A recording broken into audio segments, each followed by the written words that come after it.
untuk menyajikan materi dengan judul Transformasi Digital Layanan Kesehatan Primer. Kepada Bapak Agus Heri Setiawan, kami persilakan untuk bisa bergabung ke atas mimbar. Kita beri aplaus untuk Bapak Agus.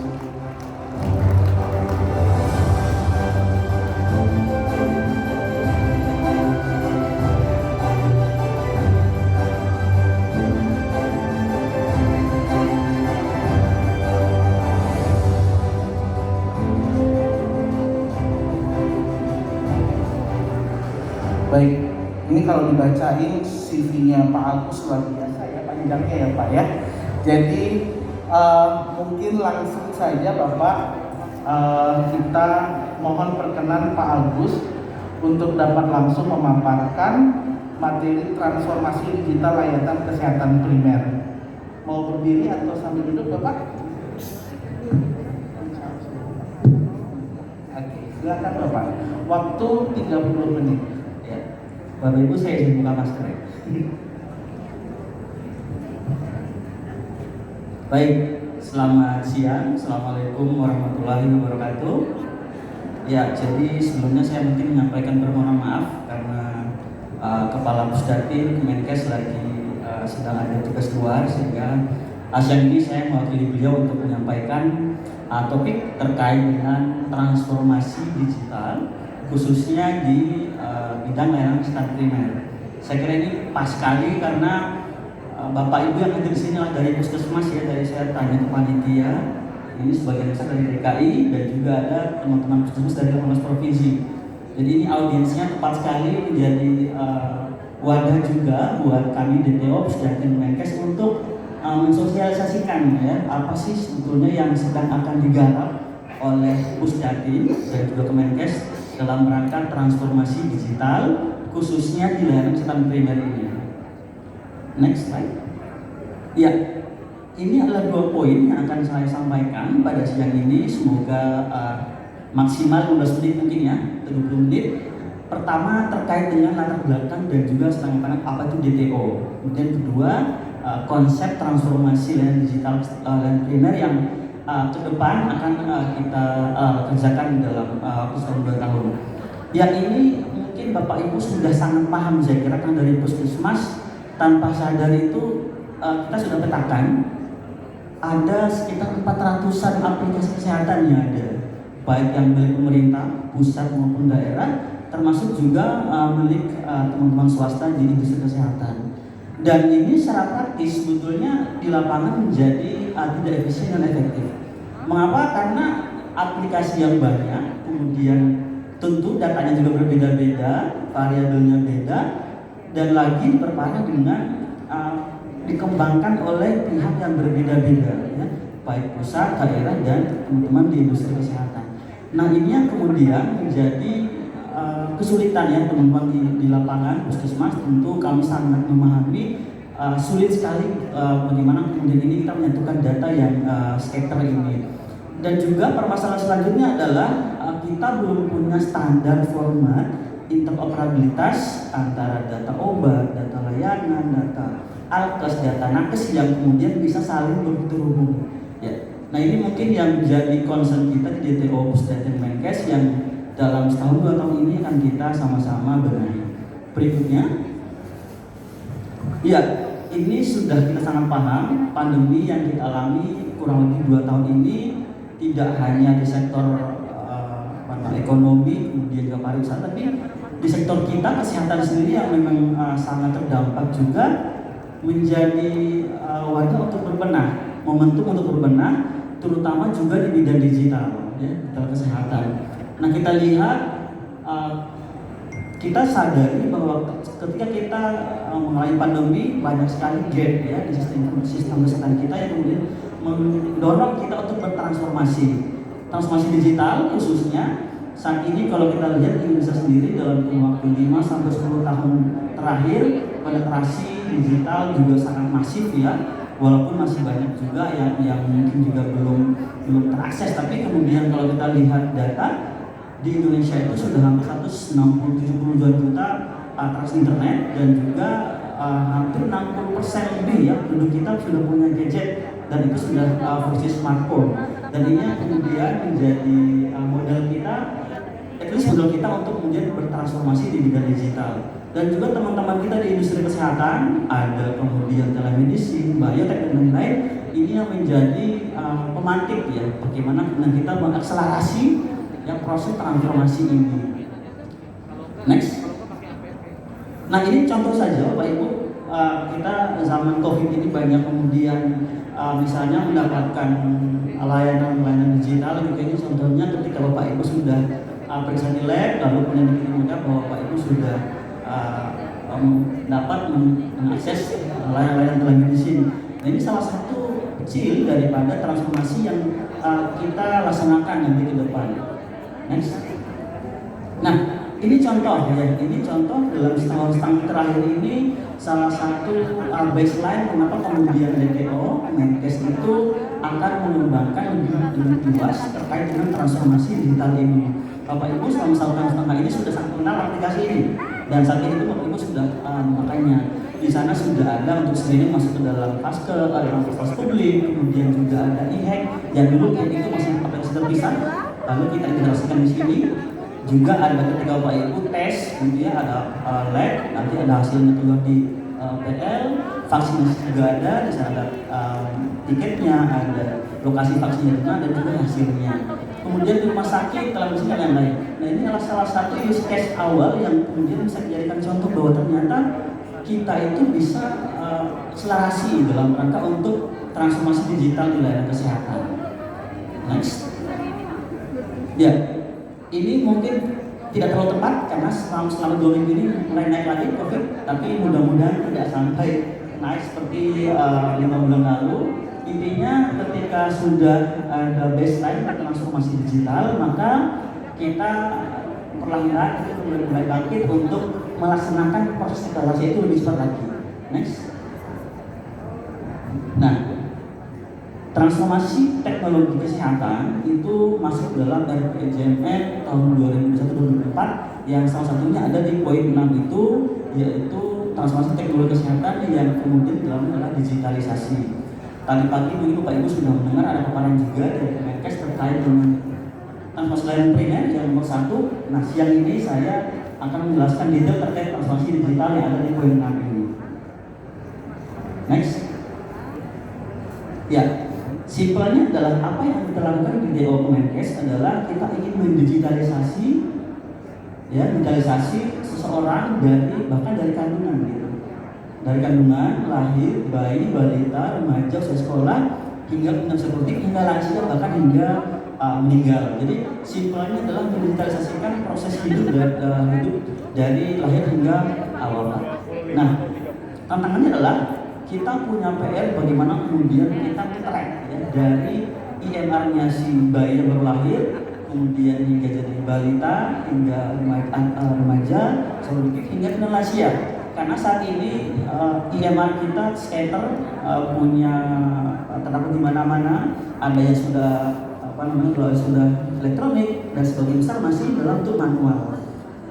Nah ini yang kemudian menjadi tantangan kita, dan tentu butuh juga kolaborasi dari swasta dan juga pemerintah pusat dan juga daerah, termasuk bagaimana kemudian regulasinya, bagaimana elektronik medical record itu dapat kemudian kita wujudkan. Walaupun saat ini IMR itu sudah ada kebijakannya melalui PMK 2009 tapi sangat mendetail. Nanti akan juga menjadi salah satu poin dalam transformasi digital ini. Next. Ya, ini adalah DTO dibentuk pada Maret tahun lalu dan memang menjadi ada 4 poin yang memang akan diberikan tugas oleh Pak Menteri. Yang pertama, bagaimana mengkonsolidasikan ya, standarisasi data rekam medis yang tadi itu dari berbagai sumber, berbagai format, dan juga berbagai tipe data yang ada. Kedua, bagaimana mentransformasikan berbagai macam aplikasi tadi yang ada ratusan itu sehingga lebih simpel, sehingga memudahkan bagi teman-teman di puskesmas untuk menginput itu tidak berkali-kali, terutama datanya sama, tapi input di aplikasi yang berbeda-beda. Ya, itu yang kemudian menjadi tugas kami setahun 2 tahun depan bagaimana mensimplifikasi aplikasi yang banyak itu menjadi memudahkan teman-teman di puskesmas. Kemudian selanjutnya juga kolaborasi sistem digital. Tadi kami sampaikan tidak hanya Pemda saja, tapi teman-teman di industri kesehatan, ya contohnya tadi kalau dokter ya yang membantu sponsori acara ini juga bisa berkontribusi di sana.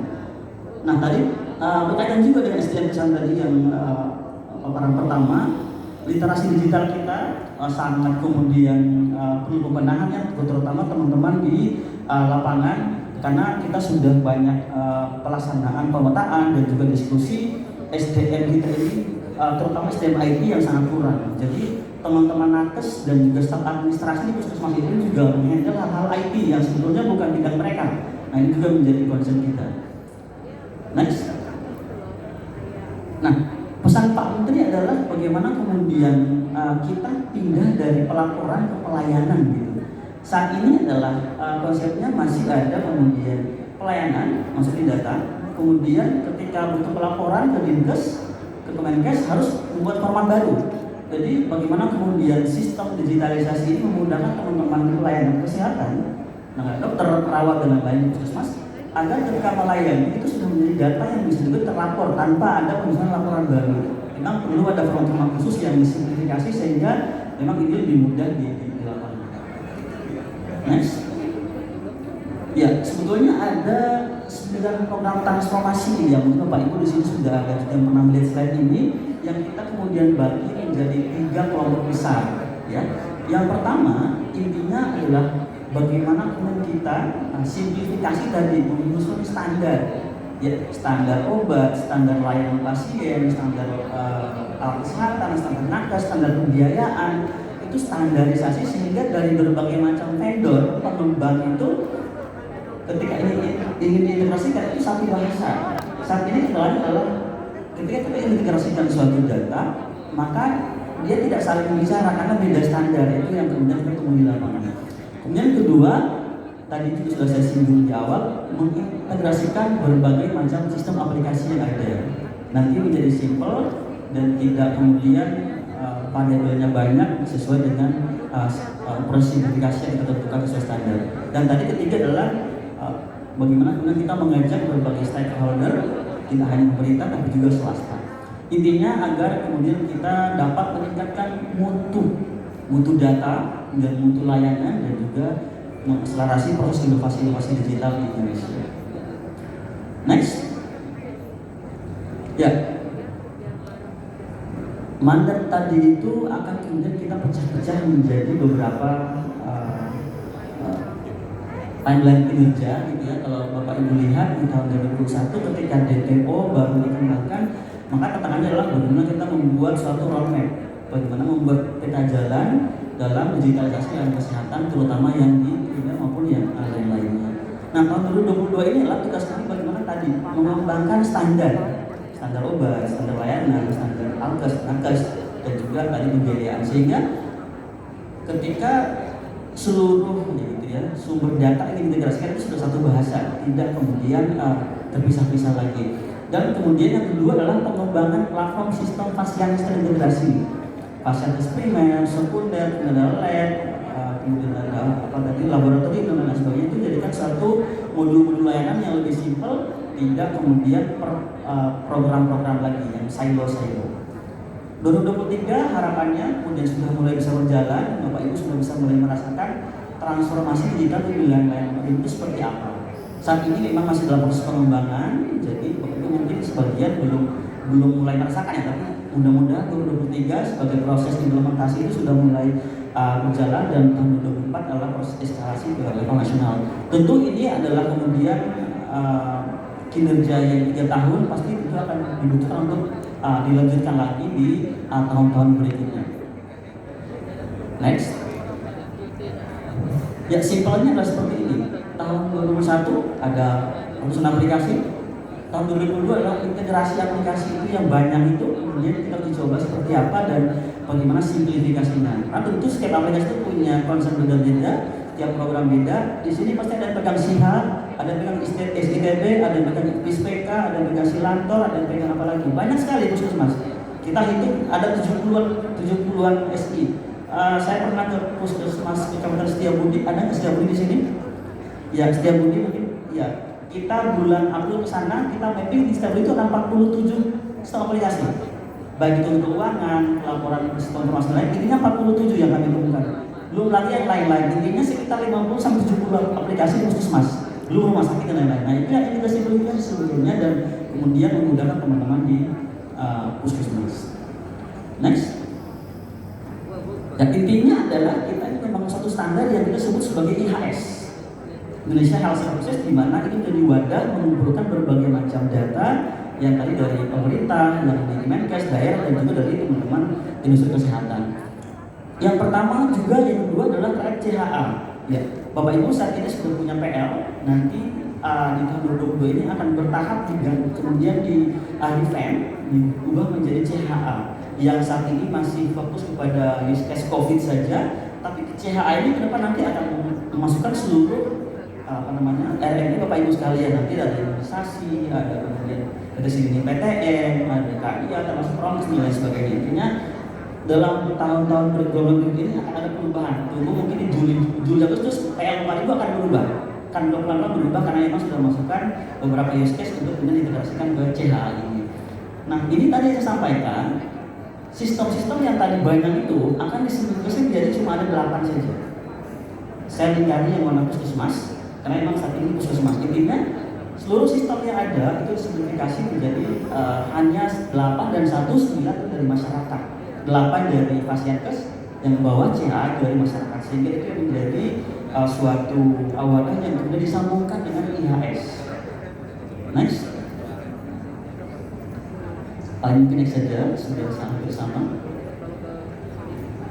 Ya, ini adalah prinsip utama pengembangan IHS. Mungkin Bapak Ibu concern ya terkait dengan apa sih yang dikembangkan di IHS itu. Intinya platformnya berbasis layanan, gitu ya. Kita membangun data kesehatan berfokus pada pelayanan tadi. Kita berbasis report yang banyak sekali kalau report itu. Kemudian kolaborasi industri, teman-teman dari pihak industri kesehatan bisa berkontribusi juga.